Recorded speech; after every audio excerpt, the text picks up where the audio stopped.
ओम नमो Narayan channel प्रस्तुत करते हैं श्रीमद् भागवत महापुराण के अध्यायों का सरल हिंदी रूपांतरण। आइए सुनते हैं। ओम नमो भगवते वासुदेवाय। अब हम श्रीमद् भागवत महापुराण के सप्तम स्कंद के सप्तम अध्याय का पाठ करेंगे, सुनेंगे, जिसमें हम जानेंगे प्रहलाद जी के द्वारा माता के गर्भ में प्राप्त हुए नारद जी के उपदेश का वर्णन। जब प्रहलाद जी माँ के गर्भ में थे तो नारद जी ने उन्हें किस प्रकार से क्या आदेश सुनाया था, इसी पे चर्चित अध्याय आइए सुनते हैं। नारद जी कहते हैं, युधिष्ठिर, जब राक्षसी बालकों ने इस प्रकार प्रसन्न किया, तब भगवान के परम प्रेमी भक्त प्रहलाद जी को मेरी बात का स्मरण हो आया। मेरी बात उन्हें याद आ गई। कुछ मुस्कुराते हुए उन्होंने उनसे कहा। प्रहलाद जी ने कहा, जब हमारे पिताजी तपस्या करने के लिए मंदराचल पर चले गए, तब इंद्र आदि देवताओं ने दानवों से युद्ध करने का बहुत बड़ा उद्योग किया। अर्थात प्रहलाद जी गुरुकुल में दानव बालकों को बतलाते हैं कि जब मेरे पिताजी तपस्या करने के लिए मंदराचल पर्वत पर चले गए थे, तब इंद्र जैसे देवताओं ने दानवों से युद्ध करने के लिए बहुत बड़ा प्रयास किया। वे इस प्रकार कहने लगे कि जैसे चींटियां सांप को चाट जाती हैं, वैसे ही लोगों को सताने वाले पापी हिरण्यकशिपु को उसका पाप ही खा गया। जब दैत्य सेनापतियों को देवताओं की भारी तैयारी का पता चला, तब उनका साहस जाता रहा। वे उनका सामना नहीं कर सके। मार खाकर स्त्री, पुत्र, मित्र, गुरुजन, महल, पशु और साध सम्मान की कुछ भी चिंता न करके वे अपने प्राण बचाने के लिए बड़ी जल्दी में सबके सब इधर उधर भागने लगे। अपनी जीत चाहने वाले देवताओं ने राजमहल में लूट खसोट मचा दी। यहाँ तक कि इंद्र ने राजरानी मेरी माता कयाधु को भी बंदी बना लिया। मेरी माँ भय से घबराकर कुर्री पक्षी की भांति रो रही थी और इंद्र उसे बल का प्रयोग बलात् लिए जा रहे थे। देव ऋषि नारद उधर आ निकले और उन्होंने रास्ते में ही मेरी माँ को देख लिया। उन्होंने कहा, देवराज, यह निरपराध है, इसे ले जाना ठीक नहीं है। महाभागी सती साध्वी पर नारी का तिरस्कार मत करो, इसे छोड़ दो, तुरंत छोड़ दो। इंद्र ने कहा, इसके पेट में देवद्रोही हिरण्यकशिपु का अत्यंत प्रभावशाली वीर्य है। परसों पर्यंत यह मेरे पास रहे, बालक के हो जाने पर उसे मैं मार कर इसे छोड़ दूंगा।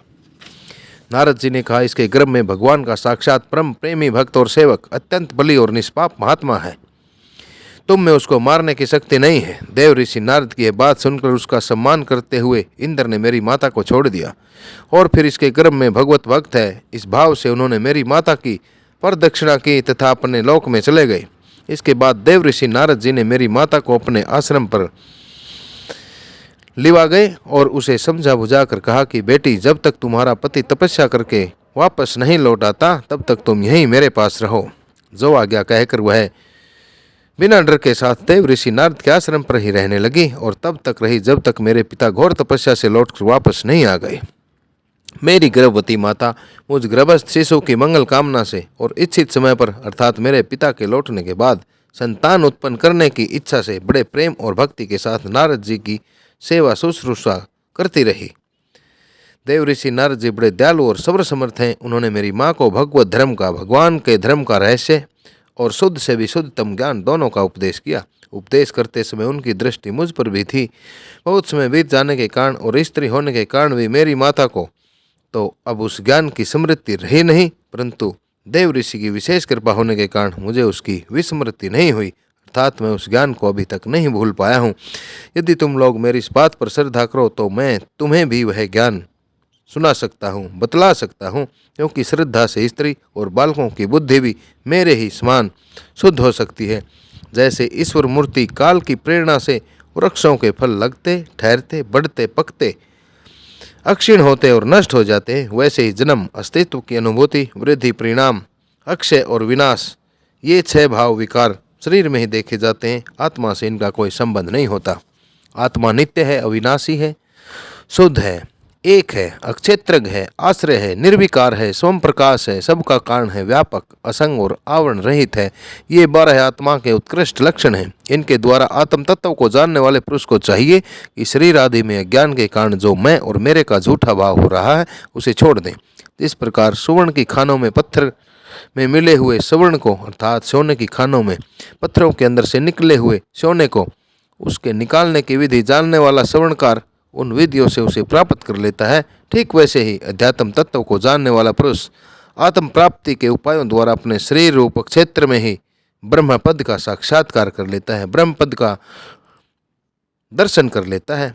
आचार्यों ने मूल प्रकृति, महतत्व, अहंकार और पंच तन्मात्राएं इन 8 तत्वों को प्रकृति बतलाया है। उनके 3 गुण हैं सत्व, रज और तम तथा उनके विकार हैं 16, जिनमें 10 इंद्रियां, 1 मन और 5 महाभूत। इन सब में एक पुरुष तत्व अनुगत है। इन सब का समुदाय ही देह है, अर्थात ये सभी शरीर में ही रहते हैं। यह 2 प्रकार का है, स्थावर और जंगम। इसी में है अंतःकरण, इंद्रिय आदि अनात्म वस्तुओं का यह आत्मा नहीं है। इस प्रकार बात करते हुए आत्मा को ढूंढना चाहिए। आत्मा सब में अनुगत है, परंतु है वह सबसे अलग। इस प्रकार शुद्ध बुद्धि से धीरे धीरे संसार की उत्पत्ति, स्थिति और उसके प्रलय पर विचार करना चाहिए। अर्थात संसार की उत्पत्ति होती है जो, इसकी जो स्थिति है और उसका जो विनाश होता है, इस पर हमें विचार करना चाहिए। उतावली नहीं करनी चाहिए। जागृत, स्वप्न और सुषुप्ति अर्थात जागना, स्वप्न देखना और सुषुप्ति सो जाना, ये तीनों बुद्धि की ही वृत्तियां हैं। इन वृत्तियों का जिसके द्वारा अनुभव होता है वही सबसे अतीत, सबका साक्षी परमात्मा है। जैसे गंध से उसके आश्रय वायु का ज्ञान होता है, वैसे ही बुद्धि की इन क्रमजन्य एवं बदलने वाली तीनों अवस्थाओं के द्वारा इनमें साक्षी रूप से अनुगत आत्मा को जाने। गुणों और कर्मों के कारण होने वाला जन्म मृत्यु का यह चक्र आत्मा को शरीर और प्रकृति से अलग न करने के कारण ही है। यह अज्ञान मूलक अर्थात अज्ञान का मूल कारण एवं मिथ्या है। फिर भी स्वप्न के समान जीव को इसकी प्रतीति हो रही है, वो इसको देखता रहता है। इसलिए तुम लोगों को सबसे पहले इन गुणों के अनुसार होने वाले कर्मों का बीज ही नष्ट कर देना चाहिए। इससे बुद्धि वृत्तियों का प्रवाह निवृत्त हो जाता है। इसी को दूसरे शब्दों में योग या परमात्मा से मिलन कहते हैं। यूँ तो इन त्रिगुणात्मक कर्मों की जड़ उखाड़ फेंकने के लिए अथवा बुद्धि वृत्तियों का प्रवाह बंद कर देने के लिए हजारों साधन हैं, परंतु जिस उपाय से और जैसे सर्वशक्तिमान भगवान में स्वाभाविक निष्काम प्रेम हो जाए वही उपाय सबसे श्रेष्ठ है। यह बात स्वयं भगवान ने कही भी है। गुरु की प्रेम पूर्वक सेवा, अपने को जो कुछ मिले वह सब प्रेम से भगवान को समर्पित कर देना, भगवत प्रेमी महात्माओं का सत्संग, भगवान की आराधना, उनकी कथा वार्ता में श्रद्धा रखना, उनके गुण और लीलाओं का कीर्तन करना, उनके चरण कमलों का ध्यान और उनके मंदिर मूर्ति आदि का दर्शन पूजन आदि साधनों से भगवान में स्वाभाविक ही प्रेम हो जाता है। सर्वशक्तिमान भगवान श्री हरि समस्त प्राणियों में विराजमान है। ऐसी भावना से यथाशक्ति सभी प्राणियों की इच्छा पूर्ण करे और हृदय में उनका सम्मान करे। काम, क्रोध, लोभ, मोह, मद और मत्सर इन 6 शत्रुओं पर विजय प्राप्त करके जो लोग इस प्रकार भगवान की साधन भक्ति का अनुष्ठान करते हैं, उन्हें उस भक्ति के द्वारा भगवान श्री कृष्ण के चरणों में अनन्य प्रेम की प्राप्ति हो जाती है। जब भगवान के लीला शरीरों से किए हुए अद्भुत पराक्रम, उनके अनुपम गुण और चरित्र को श्रवण करके अत्यंत आनंद के उद्रेक से मनुष्य का रोम रोम खिल उठता है, आंसुओं के मारे कंठ गदगद हो जाता है और वह संकोच छोड़कर जोर जोर से गाने, चिल्लाने और नाचने लगता है। जिस समय वह ग्रहग्रस्त बालक की पागल की तरह कभी हंसता है, कभी क्रुण क्रुण क्रंदन करने लगता है, कभी ध्यान करता है तो कभी भगवत भाव से लोगों की वंदना करने लगता है। जब वह भगवान में ही तन्मय हो जाता है, बार बार लंबी सांस खींचता है और संकोच छोड़कर हरे जगतपते नारायण कहकर पुकारने लगता है, तब भक्ति योग के महान प्रभाव से उसके सारे बंधन कट जाते हैं और भगवत भाव की ही भावना करते करते उसका हृदय भी तदाकार भगवान में हो जाता है, अर्थात उसी प्रकार भगवान में भगवान की तरह हो जाता है। उस समय उसके जन्म मृत्यु के बीजों का खजाना ही जल जाता है। वह पुरुष श्री भगवान को प्राप्त कर लेता है। इस अशुभ संसार के दलदल में फंसकर अशुभ में हो जाने वाले जीव के लिए भगवान की है प्राप्ति संसार के चक्कर को मिटा देने वाली है। इसी वस्तु को कोई विद्वान ब्रह्मा और कोई निर्वाण सुख के रूप में पहचानते हैं। इसलिए मित्रों, तुम लोग अपने अपने हृदय में हृदयेश्वर भगवान का भजन करो। असुर कुमारों, अपने हृदय में ही आकाश के समान नित्य विराजमान भगवान का भजन करने में कौन सा विशेष परिश्रम लगता है। वे समान रूप से समस्त प्राणियों के अत्यंत प्रेमी मित्र हैं और तो क्या अपने आत्मा ही हैं। उनको छोड़कर भोग सामग्री इकट्ठी करने के लिए भटकना, राम राम कितनी मूर्खता है। अरे भाई, धन, स्त्री, पशु, पुत्र, पुत्री, महल, पृथ्वी, हाथी, खजाना और भांति भांति की विभूतियाँ और तो क्या, संसार का समस्त धन और भोग सामग्रियां इस अक्षण भंगुर मनुष्य को क्या सुख दे सकती हैं। वे स्वयं ही अक्षण भंगुर हैं। जैसे इस लोक की संपत्ति प्रत्यक्ष ही नाशवान है, वैसे ही यज्ञों से प्राप्त होने वाले स्वर्ग आदि लोक भी नाशवान और आपेक्षिक एक दूसरे से छोटे बड़े ऊंचे नीचे हैं। इसलिए वे भी निर्दोष नहीं हैं। निर्दोष हैं केवल परमात्मा। न किसी ने उनमें दोष देखा है न सुना है। अतः परमात्मा की प्राप्ति के लिए अन्य भक्ति से उन्हीं परमेश्वर का भजन करना चाहिए। इसके सिवा अपने को बड़ा विद्वान मानने वाला पुरुष इस लोक में जिस उद्देश्य से बार बार बहुत से कर्म करता है, उस उद्देश्य की प्राप्ति तो दूर रही, उल्टा उसे उसके विपरीत ही फल मिलता है और निसंदेह मिलता है। अर्थात इसमें कोई संदेह नहीं है। कर्म में प्रवृत्त होने के दो ही उद्देश्य होते हैं, सुख पाना और दुख से छूटना। परंतु जो पहले कामना न होने के कारण सुख में निमग्न रहता है, उसे ही अब कामना के कारण यहाँ सदा सर्वदा दुख ही भोगना पड़ता है। मनुष्य इस लोक में काम कर्मों के द्वारा जिस शरीर के लिए भोग प्राप्त करना चाहता है, वह शरीर ही प्राय शार कुत्तों का भोजन और नाशवान है। कभी वह मिल जाए तो कभी बिछुड़ जाता है। जब शरीर की ही यह दशा है, तभी से अलग रहने वाले पुत्र, स्त्री, महल, धन, संपत्ति, राज्य, खजाने, हाथी, घोड़े, मंत्री, नौकर, चाकर, गुरुजन और दूसरे अपने कहलाने वालों की तो बात ही क्या है। ये तुच्छ विषय शरीर के साथ ही नष्ट हो जाते हैं। ये तो जान पड़ते हैं पुरुषार्थ के समान, परंतु हैं वास्तव में अनर्थ रूप ही। आत्मा स्वयं ही अनंत आनंद का महान समुद्र है। उसके लिए इन वस्तुओं की क्या आवश्यकता है। भाइयों, तनिक विचार तो करो।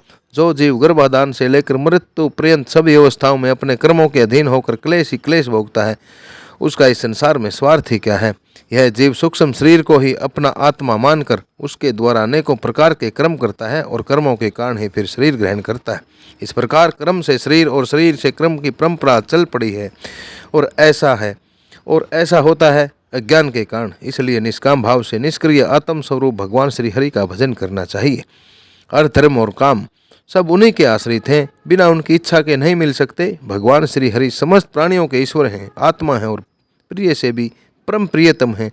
वे अपने ही बनाए हुए पंचभूत और सूक्ष्म भूत आदि के द्वारा निर्मित शरीरों में जीव के नाम से कहे जाते हैं। देवता, राक्षस, मनुष्य, यक्ष और गंधर्व कोई भी क्यों न हो, जो भगवान के चरण कमलों का सेवन करता है, जो भगवान के चरण रूपी कमलों में रहता है, वह हमारे ही समान कल्याण का भाजन होता है, कल्याण का अधिकारी होता है। दैत्य बालकों, भगवान को प्रसन्न करने के लिए ब्राह्मण, देवता, ऋषि होना, सदाचार और विविध ज्ञानों से संपन्न होना तथा दान, तप, यज्ञ, शारीरिक और मानसिक सोच और बड़े बड़े व्रतों का अनुष्ठान पर्याप्त नहीं है। भगवान केवल निष्काम प्रेम भक्ति से ही प्रसन्न होते हैं और सब तो विडंबना मात्र है। इसलिए दानव बंधुओं, समस्त प्राणियों को अपने समान ही समझकर सर्वत्र विराजमान सर्वात्मा सर्वशक्तिमान भगवान की भक्ति करो। भगवान की भक्ति के प्रभाव से दैत्य, रग, यक्ष, राक्षस, स्त्रियां, शूद्र, गोपालक, अहीर, पक्षी, मृग और बहुत से पापी जीव भी भगवत भाव को प्राप्त हो गए हैं। इस संसार में या मनुष्य शरीर में जीव का सबसे बड़ा स्वार्थ अर्थात एकमात्र परमार्थ इतना ही है कि वह भगवान श्री कृष्ण की अन्य भक्ति, अन्य सभी को छोड़कर केवल एक की ही भक्ति प्राप्त करे। उस भक्ति का स्वरूप है सर्वदा सर्वत्र सब वस्तुओं में भगवान का दर्शन। इस प्रकार श्रीमद्भागवत महापुराण के सप्तम स्कंद का यह सप्तम अध्याय आप सभी श्रोताओं द्वारा श्रवित किया गया, जिसे ओम नमो नारायण चैनल द्वारा संस्कृत से हिंदी में रूपांतरित करके आप तक प्रस्तुत किया गया है। नरेंद्र कौशिक की सभी से परम विनीत हाथ जोड़कर नम्र प्रार्थना है कि ओम नमो नारायण चैनल को सब्सक्राइब करें तथा इसकी पुण्यमय कथाओं को आगे से आगे शेयर करके पुण्य के भागी बने। इन्हीं शब्दों के साथ आप सभी को ओम नमो भगवते वासुदेवाय, ओम नमो भगवते वासुदेवाय, ओम नमो भगवते वासुदेवाय।